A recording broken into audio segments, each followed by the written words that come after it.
لەسەر پرسی هێرش و مەترسیەکانی تورکیا و ئێران بۆ هەرێمی کوردستان دەزانین هەردوێنێ هێرشی تورکیا بۆ قەزای ماوەت لە سنووری پارێزگای سلێمانی و چەند ناوچەیەکی دیکە ئەنجامرا. دیارە ئەمە درێژەی هەیە و ئیدامەدان و درێژە پێدەری هێرشەکانی ڕابردووە کە لە هەرێمی کوردستاندا سەرەتا لە سنوورەکانەوە دەستی پێکرد وردەوردە هاتە ناو خاکی هەرێمی کوردستان و تا ئێستاش درێژەی هەیە. دیارە هەر یەک لە تورکیا و ئێران بە پاساوی بوونی حیزبە کوردیەکان لە هەرێمی کوردستاندا ئەم هێرشانە ئەنجامەدەن لە کاتێکە کە زۆر باز لە سەرۆری خاکی عراق دەکرێت هەرێمی کوردستانیش بە ئێستاشەوە پارچەیەکە لە خاکی عراق، بەڵام تا ئێستا ئەم کێشەیە لە عراق و هەرێمی کوردستاندا یەکلایی نەبووتەوە کەی عراق دێتە دەنگ لەسەر پرسی کێشە یەخود سنوور بەزانەکانی تورکیا و ئێران بۆ خاکی هەرێمی کوردستان. دیارە زۆر باز لەوەش دەکرێت کە لە ماوەکانی ڕابردوودا لەسەر ئاستی باڵا حکومەتی ئێرانی سەردانی عراقی کرد لەگەڵ محەممەد شیع سوودانی سەرۆگۆزیرانی عراقدا کۆبەوە و داوای چەکداماڵینی حیزبە کوردیەکانی کرد لە عێراقدا گەرنا ئەوان بەردەوام دەبن لە هێرشەکانیان هێرشی زەمینی بۆ هەرێمی کوردستان. لەسەرم بابەتە لەگەڵ بەڕێزی هیدایەت تاهیر کە بەڕێزیان شارەزان لە کاروباری ئەمنی و سەربازی ڕاستەخۆ لە کەرکووک و میوانمانە گفتوگۆی زیاتر لەگەڵ کاک هیدایەت دەکەم. زۆر سوپاس بۆ ئامادەبوونت کاک هیدایەت. ماندوو نەبی سەرنجی جەنابەت لەسەر ئەم هێرش و مەترسی و کارتە فشارانی تورکیا و ئێران چییە بۆ هەرێمی کوردستان؟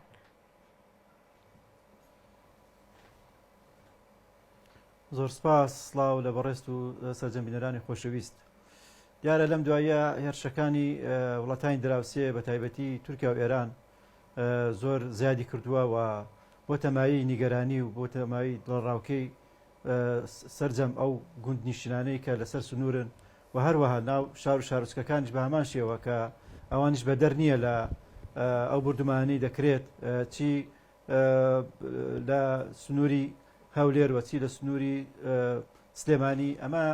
بەڕاستی بۆتە مای نیگەرانی و لە هەمان کاتیشە هیچ کاردانەوەیەک نییە چی لە ناوخۆی هەرێم لەسەر ئاستی حکوومەتی هەرێم و لە هەروەها لەسەر ئاستی حکوومەتی عێراق ئەبینین ینی کاردانەوەکان زۆر زۆر لاوازن و ئەو هەڵوێستەی کە ئەنوێنن بەڕاستی هەڵوێستێکی زۆر شەرمنانەیە و ناکرێت ئەمە بەردەوام بێت. ئەم لاوازی ئێوە بۆچی بەردەوامی ئەو هێرشانە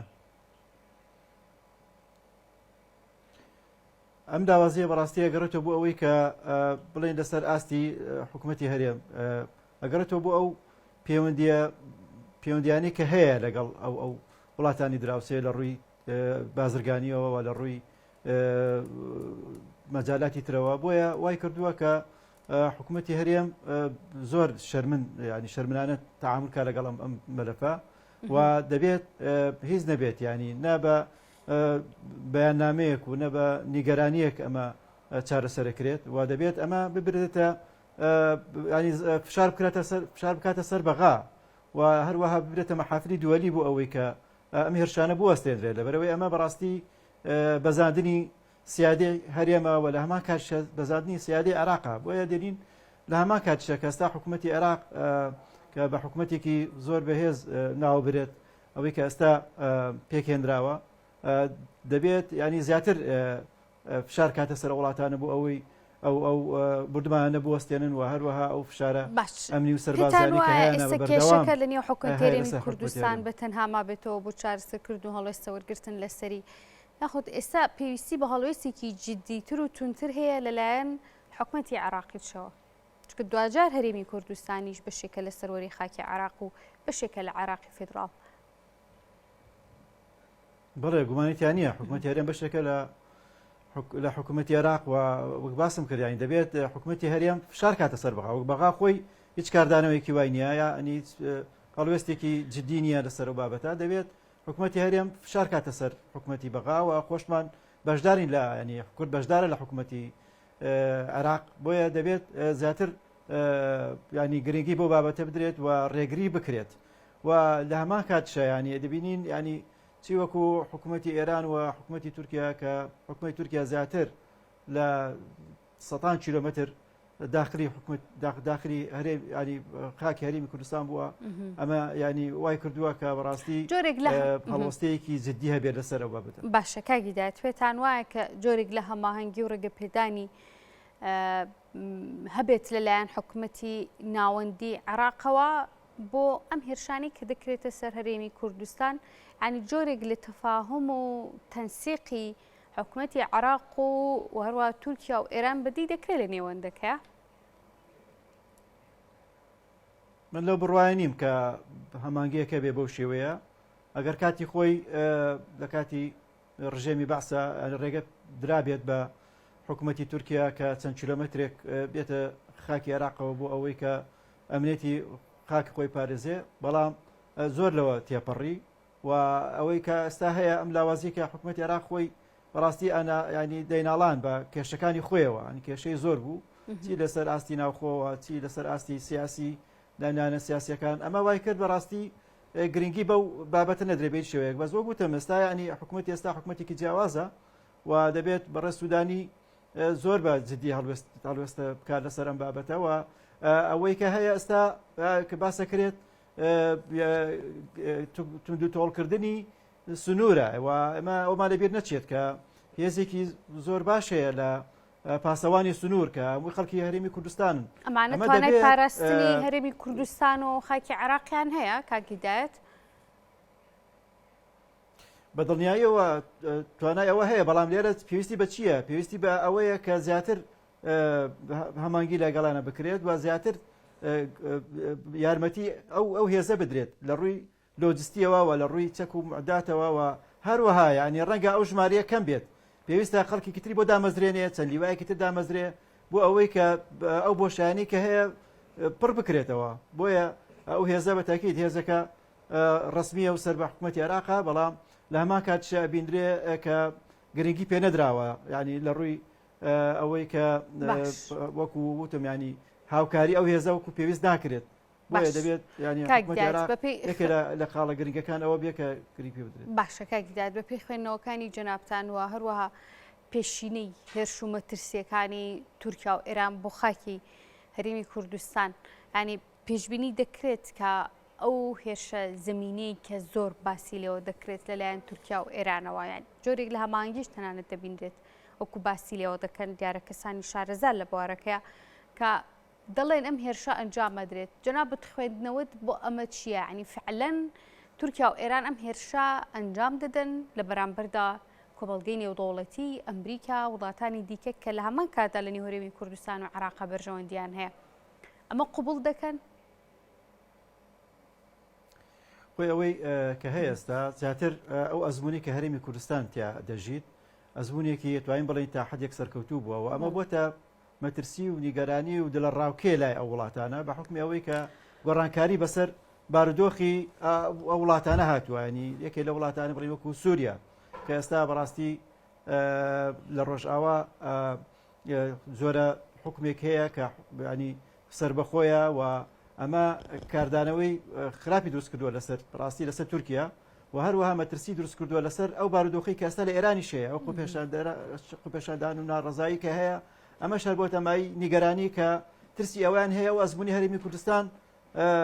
لەوێش جاریکە دروست بێتەوە و تورکیاش بە هەمان شێوە. بۆیە دەبینین ئەو هەڕەشانەی کە ئیکەن هەڕەشەی جددین، بەڵام لە هەمان کاتیشە لەو بڕواایەدام کە وڵاتە زلێزەکان ڕێگە نادەن ئەو فەوزایە دروستکەن بۆچی تا ئێستا بێدەنگیان بەرژەوەندیەکان وڵاتێکی وەکو ئەمریکا، وڵاتێکی وەکو هاوپەیمانی ناتۆ، وڵاتانی ئەوروپا بۆچی تا ئێستان بێدەنگیان هەڵبژاردووە لە بەرامبەر ئەم شارە زۆرە و هێرشانی کە دەکرێت هاتوونەتە ناو خاکی هەرێمی کوردستان و سنوورەکانی بەزاندوە هێرش و مەترسیەکان؟ خۆی بە پلەیەک ینی بەڕاستی ئەمە نە لەسەر ئەمریکایە نە لەسەر وڵاتە زلێزانەیە کە بتوانێت ڕێگری لەو بارودۆخە بکە، ینی لەسەر حکوومەتی عێراقا بەڕاستی ینی ئەمە بە ینی این بینی ینی لەو مەسەلەیە دەبێت زۆر بەڕاشکاوانە قسە بکەین. بۆیە ئێستا ئەوەی کە هەیە ناڵێم بۆ پێویستە ینی کە فشار بکرێتە سەر حکوومەتی عێراق و ئەوەی کە ئەو ینی ئەو زیارەتەی کە کردی یان ئەو ڕۆشنەی کە بۆ ئێران دەبێت بۆ تورکیاش بە هەمان شێوە ئەوە ئەنجام بدات سوودانی و دەبێت ینی ڕێگری لەو بارودۆخە بکرێت کە تەشەنە دەکات بەرەو خراپتر. اینجا دوای ئەوە ئەگەر توانای ئەوە نەبوو نەتەوە یەکگرتوەکان هەیە و هەروەها اینجا پەنابەی بۆ ئەو وڵاتە زرێزانە چکەی تۆ لە ڕووی یاساییەوە و لە ڕووی نێودەوڵەتیەوە دەبێت تۆ پەنابەری بۆ ئەنجومەنی ئاساییش و هەروەها نەتەوێت گرتوەکان بۆیە دەبێت جدیەت لای حکوومەتی عێراق بێ و حکوومەتی هەرێمیش فشاری خۆی بکات نابێتەوە ینی لەرزۆکانە مامەڵە لەگەڵم بارودۆخی لەبەرەوەی بارودۆخەکە بەڕاستی وای کردووە خەڵکی بێتاقەت کردووە و قەلەقی دروست کردووە ناو خەڵکی ینی هەرێمی کوردستان بۆیە دەبینین ئەو هەڕەشانەی کەیکەن هەڕەشەی جدین بەڵام لەو بڕواژ نیم کە بەو شێوەیە کە خۆیان دایانەوێت ئەو هێرشە زەمینیە لەو هێرشەیە کوردستان چیان دەست دەکەوێت هەریەک لە تورکیا و ئێران بەرژەوەندیەکان چی دەبێت لە هێرشکردن بۆ دیارە پاساوێکیان هەیە ئەویش بوونی حیزبە کوردیەکانەوەکو خۆیان چەند جارێک باسییان لێوە کردووە لەناو خاکی هەرێمی کوردستانە بەرژەوەندیان چی دەبێت ئەگەرم هێرش و فراوانخوازیان بۆ هەرێمی کوردستان ئەنجام بدەن ئەگەر باسی ئێران بکەین ئێران ئەوێ ئەو فشاری لەسەرێتی کەم بکاتەوە بە حکمی ئەوەی کە زۆربەی نیگەرانی و خۆپێشاندانەکان لە ناوچە کوردستانەکانە و ئەمە وای کردووە کە لە ڕێی ئەو فشاری کە کردوێتی و دروستی کردووە لەسەر حکوومەتی هەرێم دەیەوێت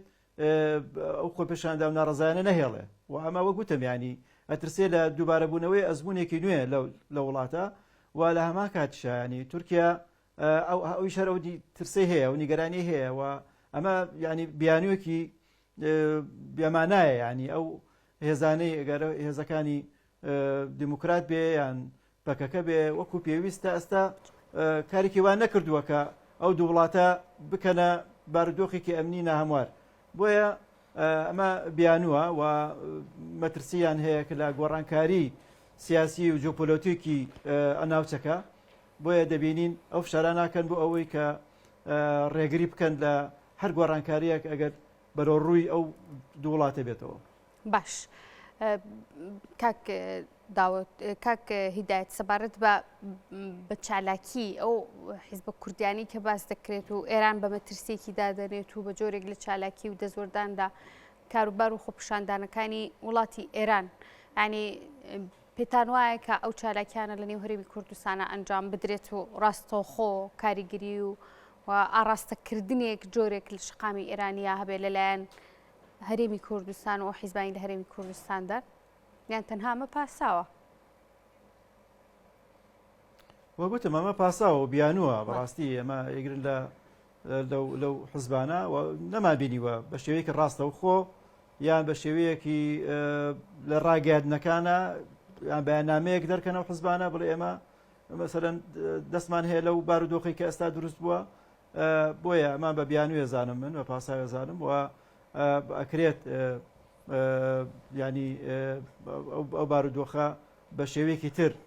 حکوومەتی هەرێم مامەڵی لەگەڵا بکات و بارودۆخەکە لە ناو هەرێمی کوردستان وازەحا کە ئەو هێزانە لە شوێنەکانی خۆیانن هیچ چالاکیەکی ئۆتۆیان نییە کە بێتە مای نیگەرانی حکوومەتی ئێران بۆیە دەبینین زیاتر ئەم پاساوانە بۆ ئەوەیە کە ئەو فشاری کە لەسەر حکوومەتی ئێران هەیە کەم بکرێتەوە بەڕێز هیدایەت تاهیر کە بڕزیان شارزان لە کاروباری ئەمنی و سەربازی ڕاستەخۆ لە کەرکووک و میوانی ئەمە بووی زۆر سپاس بۆ ئامادەبوونیت کاک هیدایەت